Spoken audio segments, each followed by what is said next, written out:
I've done a few tests in the past, and there's a couple of YouTube videos on it of previous experiments I've done with wicking beds. This is my latest version, and it's coming closer and may very well be the final version. This system is much deeper than a normal wicking bed. It's about 900 millimeters deep, or about a yard deep, and it has here, that is the top of the water reservoir, and then it's got about 30 to 40 centimeters of dirt on top of it, and it's dirt all the way down, so there's no gravel in the bottom or anything like that.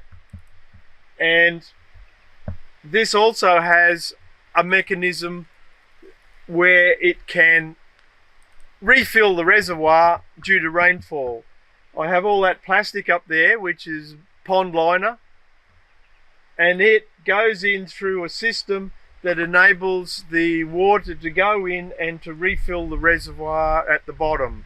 So effectively I end up with about 6 times as much rain in my garden as what I would get from natural rainfall. So this is built out of milled logs. I have a portable mill, and I cut down a few trees every now and then to make more space for fruit trees, and I don't like wasting the trees I cut down, so I try and use them for as much as I can. So I make charcoal and timber products and things, and so I make these very big logs that are just cut so they stack very easily. And down the bottom here, it's just built up to here with logs, and then inside is lined with firstly a geofabric to protect the plastic, then it's lined with plastic. So basically it's a big bathtub at the bottom, effectively the size of the garden, and then it gets built up with extra logs so that I've got 30 to 40 centimeters of dirt on top of this. Is the maximum water level. If I get loads of rain, it overflows through here, through that gap through there. So the water level never gets higher than about 30 to 40 centimeters to the top of the dirt. And what I've found with wicking beds is you don't try and keep it at that level. You have to allow the water level to go empty and then fill up again. And so if you're actually filling it up with water, you do it from the top so that any salts that might be building up wash down into the bottom, and then the next time it overflows, stuff gets washed out of here. So there is a bit of a cleaning process to wash salts and extra fertilizer out of the garden bed. And this is just, well, I'll show you this later, this just goes up, and that's just to stop animals eating my veggies. So this is the water collector. It's about 5 times the size of the garden bed itself, and I was originally going to have the plastic all suspended in mid-air, but I found that the plastic wasn't quite strong enough to be supported in that way. So it's basically sitting on the ground on a slope, but it's adjusted in a way that it all flows down into here. Now in here there's a slotted pipe in the bottom there with a sock over it, and then it's just got a bit more fabric over the top of it to stop crap getting into the slotted pipe. The slotted pipe then flows in through a hole there and a hole there. When I first filled it up with dirt, I filled it up to about this far below the level of the reservoir, so the top level of the plastic. I filled the dirt up to about that high. Then I put more of the slotted pipe, we call it Aggie pipe, with a sock on it so that dirt doesn't get into the pipe, and I coiled it around inside here so that when I get a big dump of heavy rain, it can flow in through there and it will be absorbed through a very large absorption area rather than it ponding out here so much. So I've got 2 slotted pipes in there that allow the water to be absorbed very quickly. Then I And the dirt you put in the bottom, in that bottom area, it should have minimal organic matter in it. It's what we're doing is we're basically trying to duplicate what happens in nature. You have topsoil and you have subsoil. The subsoil doesn't have much organic matter in it because it doesn't get much air, so you don't want it going anaerobic. So what's in the bottom is soil that I have it's dug out from a bit of depth. It doesn't have the black stuff that you get on the top, and it is silt, so it's very fine. Different sorts of soil have different water holding capabilities. The worst water holding capability is gravel, and then you go up to sand, and then you go to silt, then you go to clay eventually. So clay holds a lot more water, and that's why it expands and shrinks, because it's holding so much water. But the trouble with clay as a means of storing water is that it's too hard to get water into and out of. So the silt is a good compromise. It's basically much finer grain than sand. It's very, very fine. It's what settles out from floodwaters and stuff.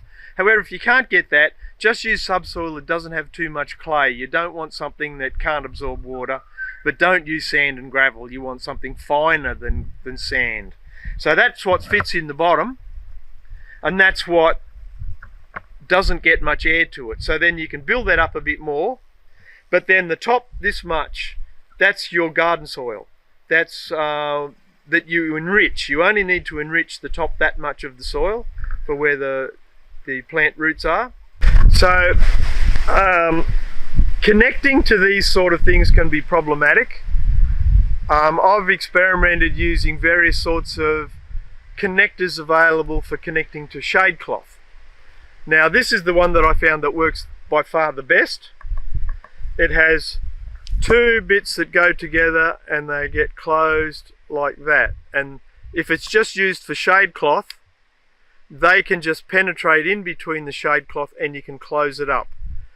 And the really good advantage of this particular type is mostly people would connect via this, but that can break, whereas these ones have these holes in the middle and you can make your connection through that, so you don't have to worry about this plastic breaking. So what I had to do was make a little template, because I couldn't push these through that thick, that's quite a thick plastic, intended for pond liners or dam liners. You need to get something that can handle the UV. If you just use polythene or something like that, the sun will kill it and it'll just all fall apart. So I had to make a template with the layout of those, and I would drill all the holes, then I could put that through and hold it in place. However, this plastic is a softer version of the pond liners, and rather than make the connections at 30 centimeter spacings, I chose to put them further apart and sit it on the ground. If you're building this on level ground, you would probably have to make this suspended, in which case you would put these maybe 30 centimeters apart to suspend it, to form the funnel, to funnel the water down into there. On studying up on the physics of soils and how water moves through it, I discovered what I think is the reason that most wicking beds don't work very well. And that is, there's this thing called the capillary fringe. And if you have a look at this photo, you'll see that you've got water and then you've got soil coming out of it in this cliff face, and you'll notice that the bottom foot or 30 centimeters or so is a darker color, and that's because that's where the water is wicking up to such a degree that it saturates the soil. So the reason it's darker is because there's actually a film of water over the outside of all of the grains of soil in there, and that makes it look darker. And then once you get above that, the top of that is called the capillary fringe. And that's where it goes from having virtually no air in the soil. It's basically saturated soil up to that point, and above that the wicking action is still happening. The water can still wick up for meters above the level of the water, above your water table, say in the soil. The water can wick up for meters, but the further you go away from the water level, the less and less water there is, and the more and more air there is. So at some point you reach a point where you start getting air in the soil and a bit less water, more air, bit less water, more air, bit less water, more air. So really, if you're making a vegetable garden, you want to have your roots somewhere between the top of the capillary fringe, which is above that dark level. You want to have it in the area in the 30 centimeters or so above that capillary fringe. So that's why I did these experiments with, these are IBC containers, and a lot of people cut them in half and get 2 garden beds out of them, whereas I just cut the top off and fill it completely up. And again, it's got the silt in the bottom and enriched soil on top. And I water these from on top with a lot. The really interesting thing is when you build a wicking bed like this, that you discover just how much water is required to water your soil to any depth. Because you can see the water level in these, you can see how much water you've put in. Now, around this side, you can make a mechanism that tells you the water level. See, there's the water level in it now.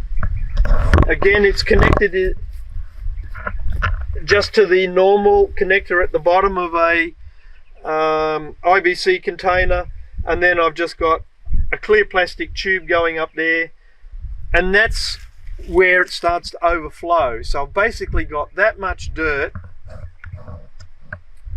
above the water table. So this is effectively the top of the water table. And then, so when I give it watering, I often have to do it 2 waterings so it completely soaks in. But I fill it up until it starts to overflow from here. And then I let it dry out over the next couple of months. It can take 2 or 3 months for it to go down to there. So basically I'm watering these things, depending on whether it's summer or winter, anything up to 3 months between adding water to this. So that's to me is the biggest hassle with veggie gardens, is having to water them all the time. But with this sort of thing, I'm only adding water every few months. And the thing is that even when that goes right down to the bottom and there's no actual water sitting in it, the soil inside still has a lot of water. So when it gets to the bottom, you don't have to go and fill it up. You can leave it another month or more before you actually add water. That gives it a chance to dry a bit, because plants like the variation of wet and dry a bit. And that gets around many of the problems that are normally associated with wicking beds. Usually with wicking beds, people have the reservoir up here, and so this soil up here is completely saturated, so there's no air in the soil for the plants to feed on, to use the air in the soil. Whereas here, some deep-rooted things can come down here, like tomatoes will put roots down here. But mostly you're just relying on water wicking up through there to feed your plants. And you water from the top so that it washes any salts down through the soil. And when you get rain or when you've filled it up and you've overflowed it a bit, it overflows out of here, and that gives it the opportunity to wash out excess fertilizer or salts. And then that will go green if you just leave it like that, so I just put a pipe over it to stop too much growing in it. I still get a frog in there occasionally, but that's all right, they don't hurt. So whenever you're building a wicking bed, you need some way of measuring how much water's in the reservoir at the bottom. With this one, I have a bit of slotted pipe, Aggie pipe, that has a sock around it, and it goes down to the bottom. So it fills with water to whatever level the water is. So that is the top of my reservoir. I've got a dipstick.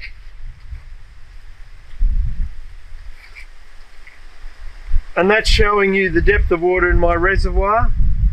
So it's showing me basically that the reservoir is full. Because we had rain just a couple of days ago, and that's completely filled the reservoir.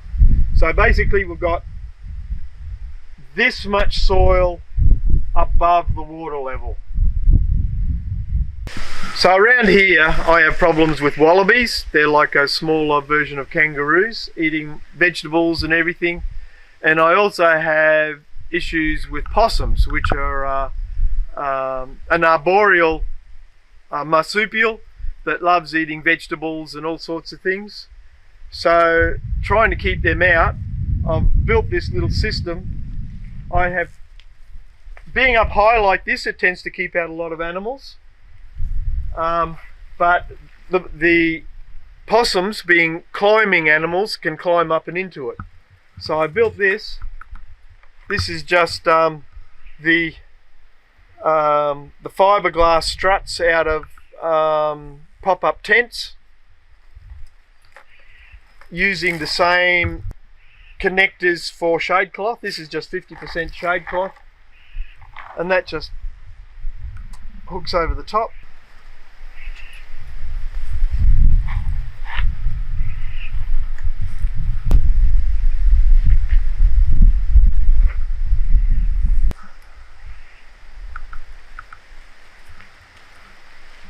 So this is my protection, protecting the vegetables from animals and things.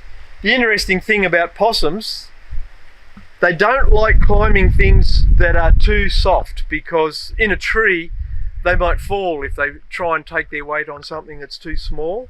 So by having loose shade cloth like this, they go, oh, this is a bit scary trying to climb this. It feels like I could fall. So that seems to stop them getting in.